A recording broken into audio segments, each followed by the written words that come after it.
CPI శత జయంతి ఉత్సవ సభను ఖమ్మంలో ఘనంగా నిర్వహించనున్నట్లు సిపిఐ జాతీయ సమితి సభ్యులు హేమంత్ రావు ప్రకటించారు.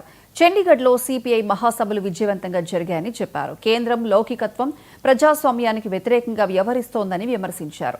బీసీ రిజర్వేషన్కు సిపిఐ పూర్తి మద్దతు ఉంటుందని స్పష్టం చేశారు. రైతులు, కార్మికులు, ప్రజలు శతాబ్ది సభలో పెద్ద ఎత్తున పాల్గొనాలని పిలుపునిచ్చారు. చట్టసభల్లో కమ్యూనిస్టులున్నప్పుడే పేదలకు న్యాయం జరుగుతుందని హేమంత్ రావు తెలిపారు. నెల 21 నుంచి 25 వరకు పంజాబ్ రాష్ట్ర రాజధాని చండీగఢ్లో మా పార్టీ 25వ జాతీయ మహాసభలు చాలా విజయవంతంగా, ఉత్తేజపూరితంగా జాతీయ మహాసభలు జరిగాయి. ముఖ్యంగా ఈ మహాసభల్లో దేశంలో పెరిగిపోతున్నటువంటి ఫ్యాసిస్టు, మతోన్మాద, కార్పొరేటీకరణ విధానాలకు వ్యతిరేకంగా దేశంలో ప్రజాస్వామ్య, లౌకిక, వామపక్ష శక్తుల ఐక్యత కోసం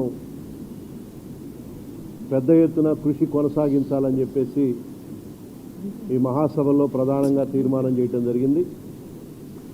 దాంతోపాటు దేశ లౌకిక వ్యవస్థను, ప్రజాస్వామ్యాన్ని, అదేవిధంగా దేశ రాజ్యాంగాన్ని పరిరక్షించుకునే దానికోసం బీజేపీ అనుసరించేటువంటి నిరంకుశ వైఖరికి వ్యతిరేకంగా పెద్ద ఎత్తున ప్రజల్ని కదిలించి ప్రజా పోరాటాలను నిర్మించాలని చెప్పేసి ప్రధానంగా పార్టీ జాతీయ మహాసభలో నిర్ణయించడం జరిగింది. ఈ మహాసభలు గత మహాసభల కంటే 100 సంవత్సరాల పార్టీ పుట్టిన సందర్భంగా జరిగినటువంటి మహాసభలు పార్టీలో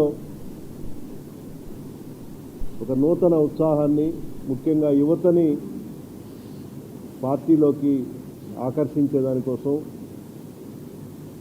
పెద్ద ఎత్తున మారుతున్నటువంటి రాజకీయ, సాంఘిక, ఆర్థిక పరిస్థితులకు అనుగుణంగా పోరాట పందాలో కూడా కొంత మార్పు